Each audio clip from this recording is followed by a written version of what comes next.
Oi, oi, welcome to my lockdown day 12. Can't believe it's nearly 2 weeks in. Time flies when you're having fun shutting at home. Today, do you know the hope of the world? We're in Matthew chapter 12. If you've been following along, get the Bible up on your phone or go on Google, type in Matthew chapter 12. Some incredible stuff happening there.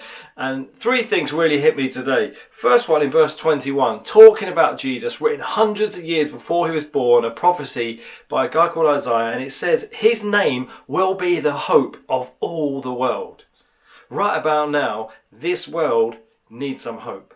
Every time you look on the news, it's disaster, disaster, let alone what is happening with coronavirus, other things going on in the world with famine, with poverty, with other kinds of illnesses, disease, death, decay. It's awful. We need some hope, but the only true hope is found in the person of Jesus. The hope for those around us is not found in a new government policy. Hope is not found in the fact that you're not going to have to queue up for hours to get food at the supermarket. Hope is not going to be found when the lockdown is ended. Only true hope is found in Jesus Christ, the person of Jesus. Do you know that true hope? Today, what you are looking for, if you don't know that hope, is the person of Jesus, God himself living in your heart. And if you do know that hope, are you sharing it loud and proud with the world around you who are desperate to hear it? Secondly, a real challenge from Jesus. Verse 30.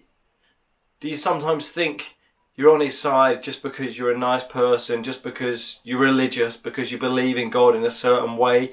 This one hits you right between the eyes. Anyone who isn't with me opposes me. And anyone who isn't working with me is actually working against me. So Jesus says if we're not 100% working with him, we're in fact against him. So sometimes that mask, that veil of religion that we think gets us closer to God, actually means that we're opposed to Jesus. Because he says he is the only way to get to God the Father. He says it's only through him and a relationship with him. Religion says if I do all this stuff, I'll get to God. And actually, in that process, we're opposed to him. Today, don't be someone who is opposed to God. Be fully surrendered. Let Jesus have complete control over your life so that you're not opposed to him, but actually you're working with him. And finally, a real encouragement for us all around the world, all over the globe, Christians who are on lockdown together. Jesus promises, verse 50, anyone who does the will of my Father in heaven is my brother or sister. Are you doing the will of God in heaven? And what's the will of God in heaven? It is to follow his son Jesus Christ. It is to have a life laid down with him as number one in your heart. When you make that decision, when you make that choice on a daily basis, you know that God is your Father in heaven and other Christians are your brother and sister. That you're not on your own, that you might feel isolated and alone at this moment, but you're not. There's hundreds, thousands, millions, hundreds of millions of Christians around the planet in the same position of you, worshipping that Father in heaven. So today, let's be those people who share the hope of Jesus. Let's be those who work with him in sharing that hope. Let's not oppose him. And finally, be encouraged that your Father in heaven says you're united by your brothers and sisters around the planet who also love Jesus.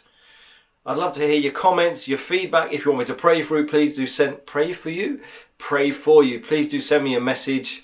Let's keep on getting this message of hope out to a world that desperately needs to hear it. Have a great day. Enjoy spending time with God your Father in the midst of everything else you're doing. And I will see you back tomorrow, day 13. Cheers.